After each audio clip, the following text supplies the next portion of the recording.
Yo, Oh good my morning. God. What is this, Tuesday? I think so. I don't know. The days all run together now. Good morning. Hey, Brett Chittum, CNWR. Jason Slagle, CWR, Business Technicalities. I presume we have audio. I presume somebody will tell me if we don't. I didn't bother to look at our levels. They look okay on the personas. So I can see green lights going up and down, so I think we're working.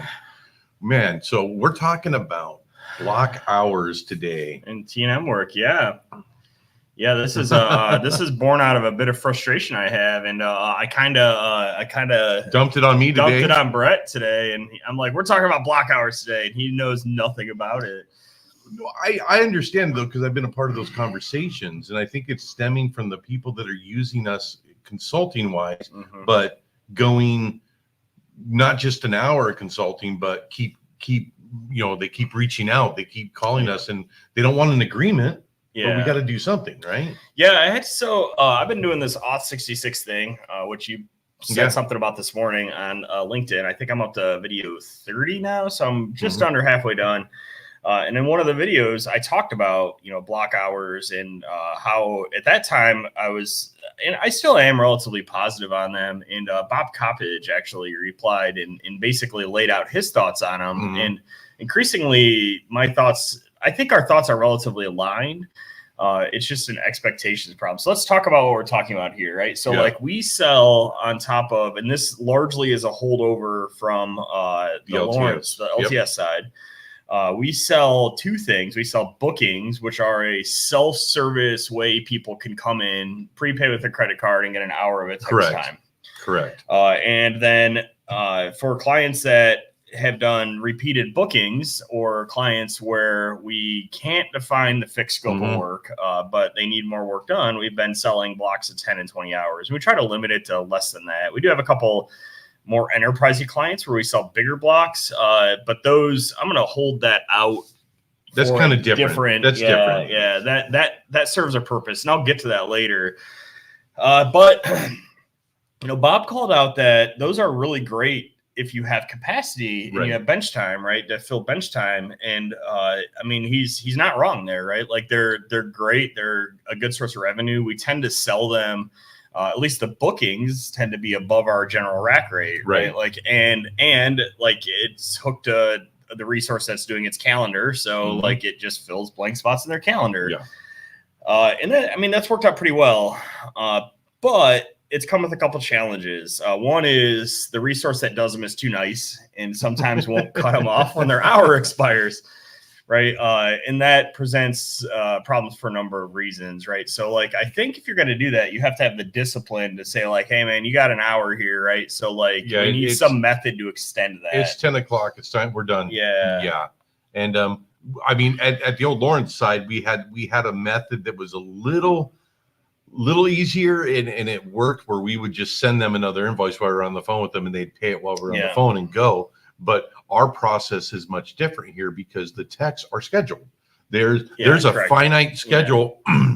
Even with the guys doing the consulting work, there's a finite schedule. So you really can't go over an hour because that person doing the consulting has something to do the next hour and potentially, right? If he's free, then I would have no issue coming up with some sort of methodology to extend. Right. But the other side of it is, we've started converting some of these ones that have bigger asks to more block hours contracts.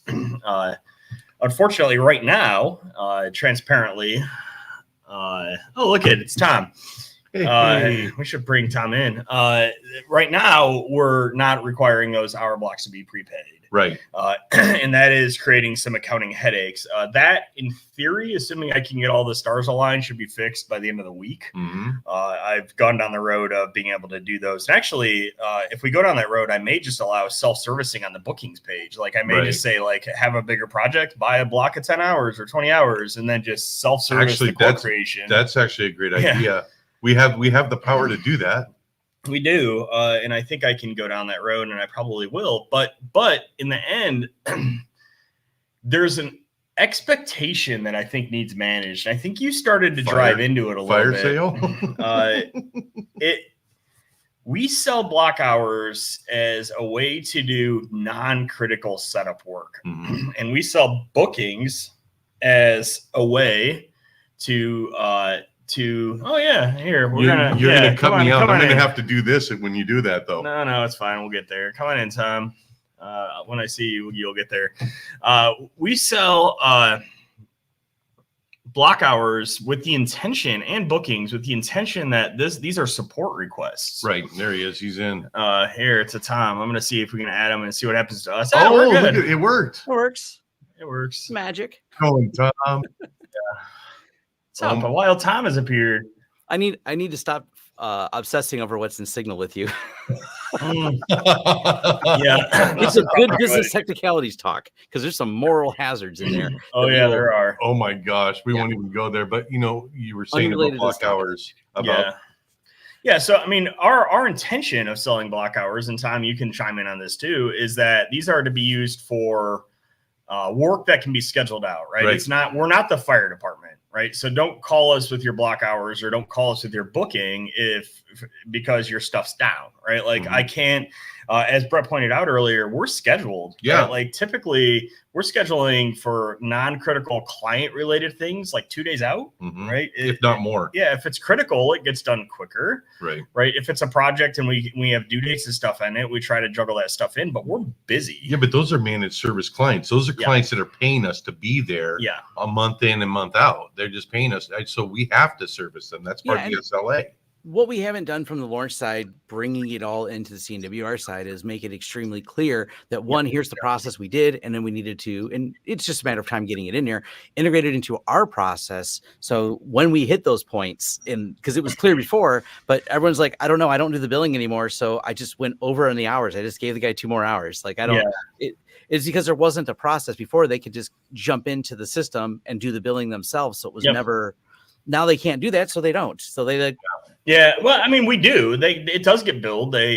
Those things have a ticket, right? Like, but if you can't prepay them, it's sometimes difficult to collect after the fact, right? It's like at some point or another, like I'm not swinging at somebody for $600 chart, and I'm saying this on the internet, so now everyone's gonna judge my $600 charges. But I'm not swinging at somebody for $600 charge. Generally, it's just not worth it. I write it off. We're gonna stop working with you if that's the case as well too. So don't not pay us. I don't think it's like you said. One of the biggest things I think about is workflows and what the customer experience looks like. And we are by far not the first person to tackle this. I have several friends that focus on consulting without even really the MSP side. And I'll throw this out here because I'll bring it up in management meeting, but why not bring it up now?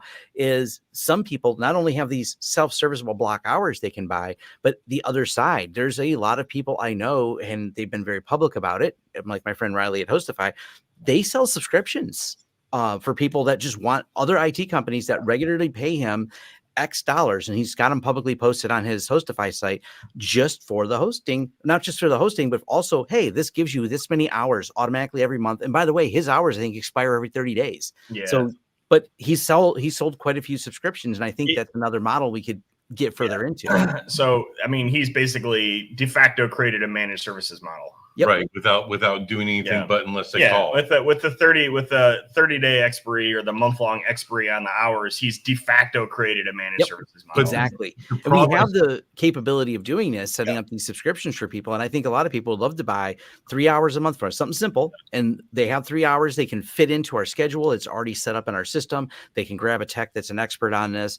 And I think this is where it just kind of aligns a little bit. This is, these are inside stuff that we talk about at some of the management meetings. Well, and the one thing I see though, just so you know, I mean, I think we have the same issue though, is now we have to service them with some type of an SLA agreement.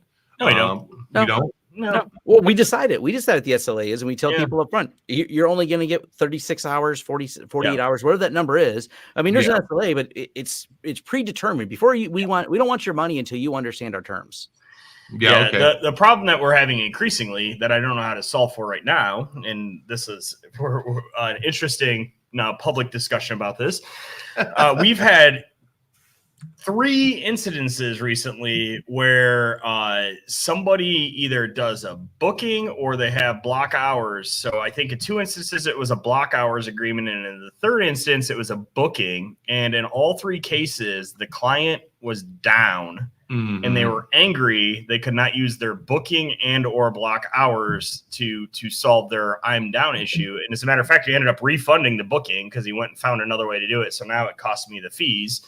And so I don't know how, or I guess it's an unsolved thing. We're going to have to work out to do this, how we're going to make it evidently clear what the rules and the SLAs and stuff are around that. We have to write in the scope of work. Yeah, well, and it's. I think, have we done that? It's one of those things where you have people.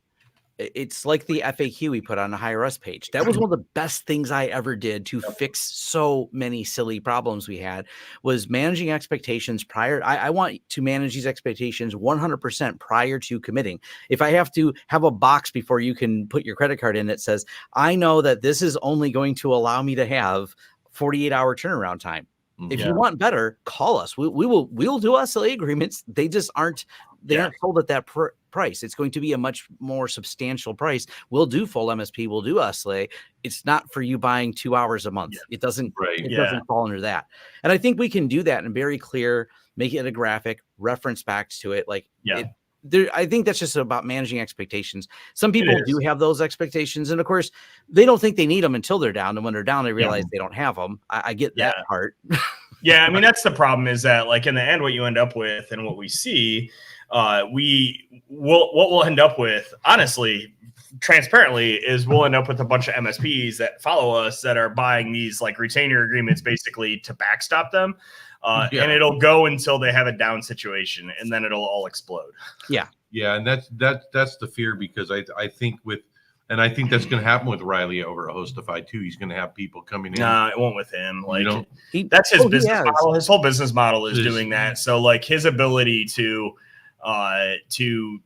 basically cut the line, right? He's basically offering managed hosting on that, so he can offer the SLA because they're calling anyways. Yeah, he can defer. Yeah, he can defer other work, right? It's a little harder in our situation because I've got a customer paying me like, $9,000, $12,000, $15,000 a month that has scheduled work on site. I'm not gonna punt that work for a guy that's paying me, $600 a month with recurring revenue stuff. It's just not gonna happen. But what does happen is a lot of these people, as you know, a little preventative maintenance. And if they have some way to easily contact us and buy those hours, this is where there's a lot of pre-planning. So before you guys go and do something silly, they now know they have the ability and the hours before they make a mass change on the network that stops all the VLANs from working or whatever they're going to do.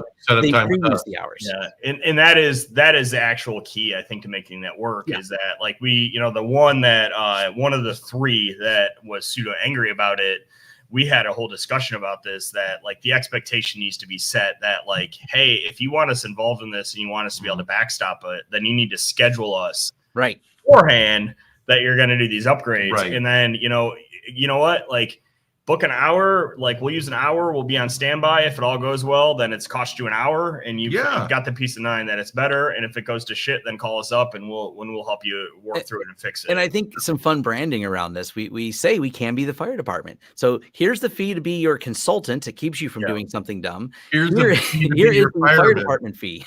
If you want it to be your fire department, we absolutely will. We'll put a fire truck and buy the fire department, buy us on subscription. Oh my God. It's a different service. Scary. That's almost scary, John.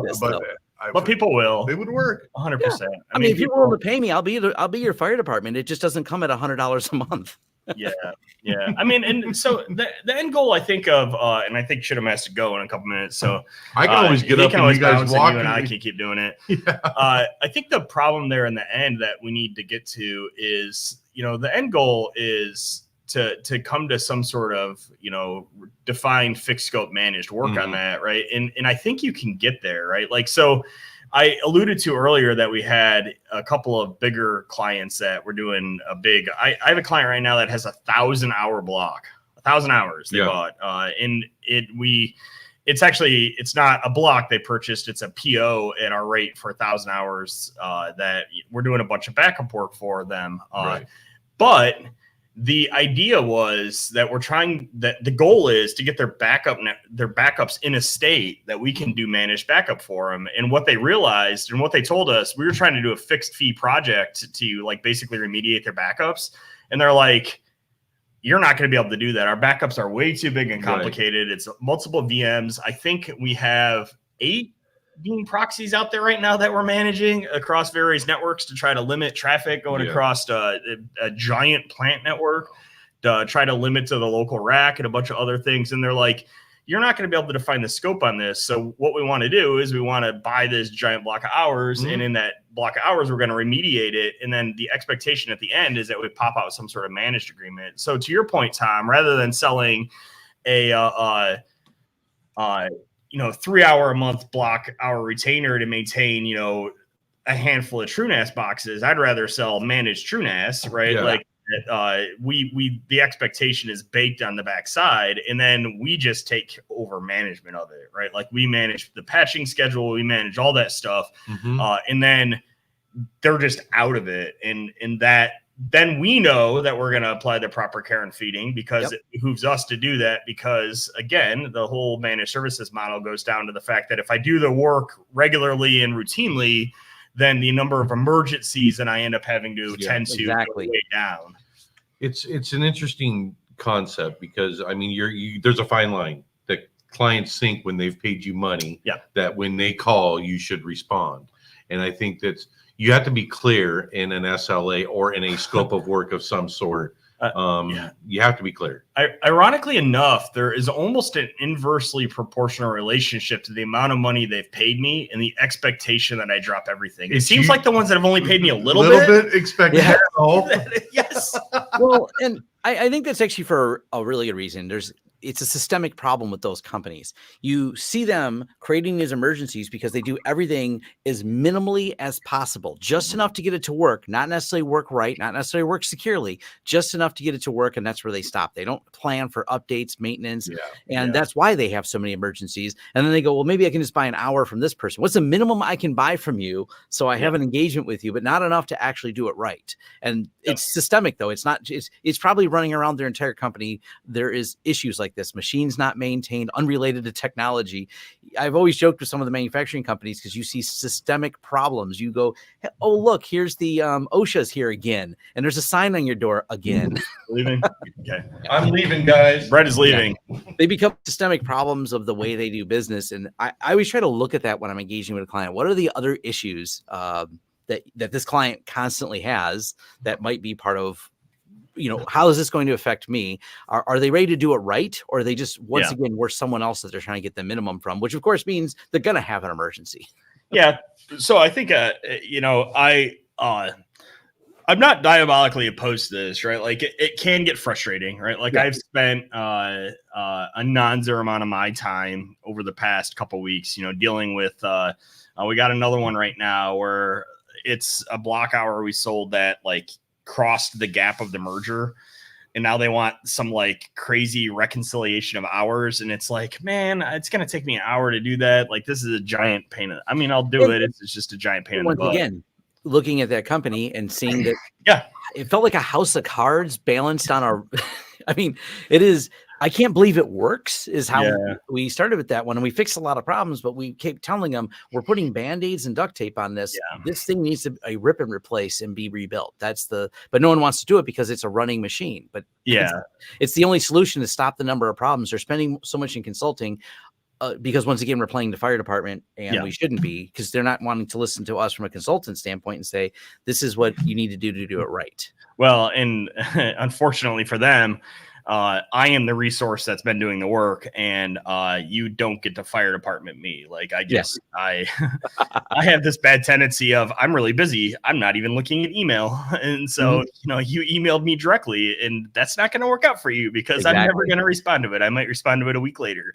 Yep. So I have the same mentality. Yeah. There's this aggravation level when I tell people a ticket system and they go around it. It's hard. Yeah. Well, I told this guy to email a ticket system, and then I've got our dispatcher. Hey, so-and-so needs this. I'm like, dude, I just don't have time to do that. And I need to tell them it's going to have to wait. It's hard. So I think it's on us as thought leaders to try to spread the word of, hey, like if you give this a little more care and feeding, you will have less fires. But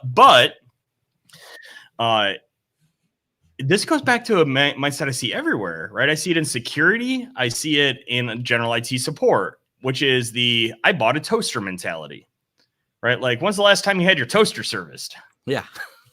Toaster breaks, throw it out and buy a new toaster. Yep. Right. Like, whereas, yeah, these things are more like cars, right? Like, you wouldn't buy $100,000 car and just never take it in for an oil change. Right. But these people buy $100,000 NAS systems and literally never run updates on them. Right.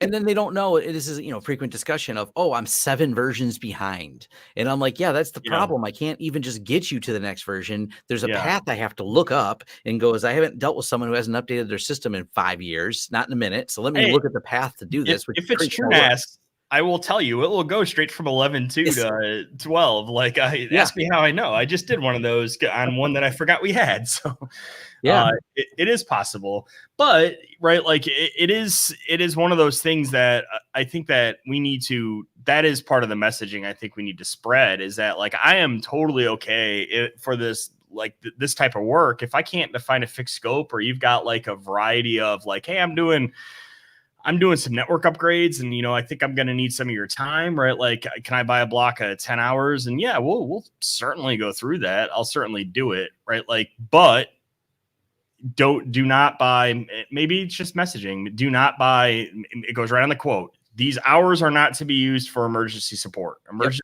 support is on an as-needed basis, and there's no guarantee of an SLA with these block hours. Yeah. And so it's one of those things that stuck with me, even though it's been 20 years since I left corporate. But the person I worked for, I should go have lunch with him again, because he used to beat over all of our heads as managers. It was like, you could never even tell anyone failed in your staff. And the first question was always the same. Did you explain it to him clearly? What's the process? What step in the process didn't fail? He was so on that, but it created a culture of implicitly clear documentation. And we did the same thing. We were a Ford supplier. So when Ford would say, you didn't deliver this freight, he goes, here's the expectations. Here's how we agreed to bid this lane. He was always so concise on it. It kept us really popular there. Internally, it was aggravating to be a manager, but it kind of felt like it pushed us to a level of documentation and clarity on process that I've never, like, I've tried to bring that kind of history with me, because I think it's really important, making sure that, one, our staff knows it, and then 2, our clients know, when you give us money, we are setting the expectations of what we will, and very specifically what we will not do. I mean, there's definitely times you've seen my MSP agreements, and there was times expectations were fuzzy, and which is part of the reason we merged. Agreements? Wait, you have agreements? Let me see these things. I've never seen them. It's just an invoice. We do what the thing is on the invoice.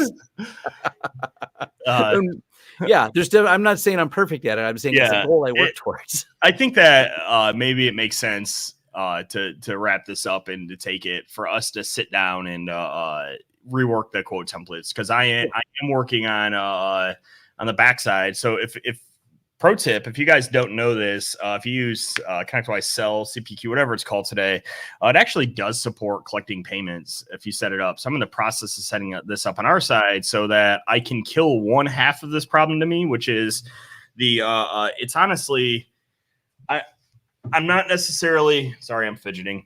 I'm not necessarily willing to extend credit to a company I've never dealt with that's buying an hour block, right? Like I'm going to require prepayment on that. And so that will kill the first half of it, which is collections, right? Because we definitely have seen instances where people have had bookings go over, and then we send them an invoice, and then, I've got Kim chasing the invoice down here on our side, and it doesn't take very many hours of her having to chase somebody to basically erode away the profit in the additional hours that we did. So then we need to, our quotes all have statements of work attached to them. So we'll do a statement of work template for the block hours that, in red, bold, in giant letters, it will say, these hours are to be used for scheduled support only, and they are not to be used for emergency support. There is no guarantee of response time or no expectation that these are to be used for ad hoc as needed, like now support, right? Everything has to be scheduled. And I'm okay with that, right? If the expectation is that that's fine, because I can schedule around, right? Like the resource that we have doing these on our side is one of our more technical, more senior resources, which is nice because we bill them at a reasonably good rate.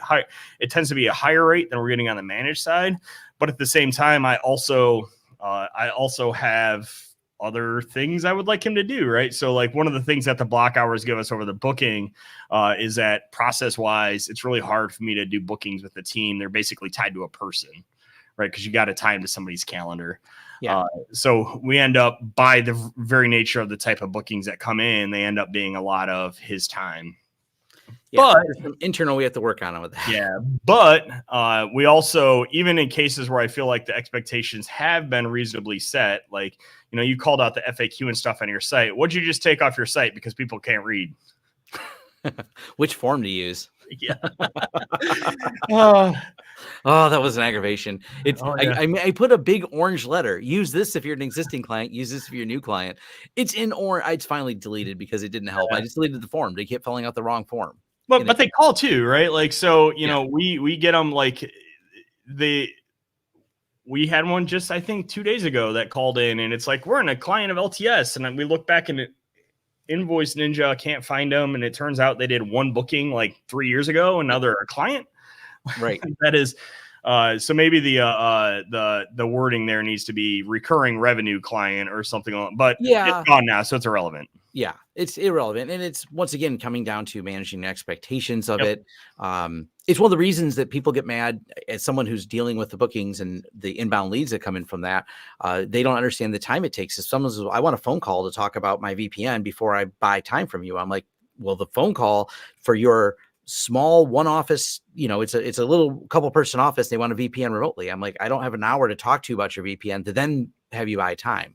It's trying to manage all those expectations as well. Of it's all related, and that's why it goes in there. But you're right, they don't always read the FAQ. They don't always understand. That's why they start on the phone of just wanting to play 20 questions.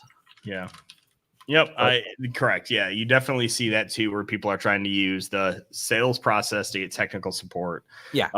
That's not going to work out for you well on this side, because you're going to end up talking to somebody that's not that technical. Right.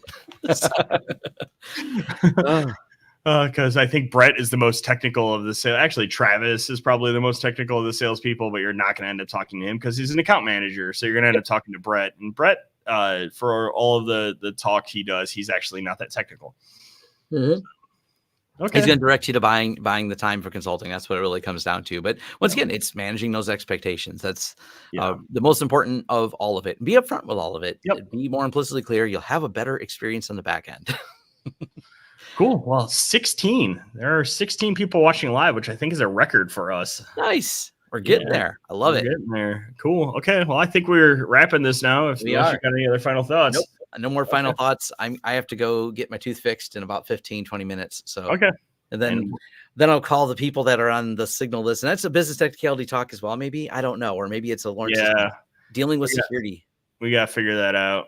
It's an annoyance. So I think once we solve it, I think it's just a good talk. Maybe even we drag a Matt Lee in or something like that, but it's dealing with security and talking about philosophy around it. Yeah. I think the philosophy there is like whether or not what your requirements are with regards to reporting, essentially. So cool. That's the whole topic. So security stuff always in the future. For now, this is the block hours and T&M work. Yep. All right. Thanks. See you guys later.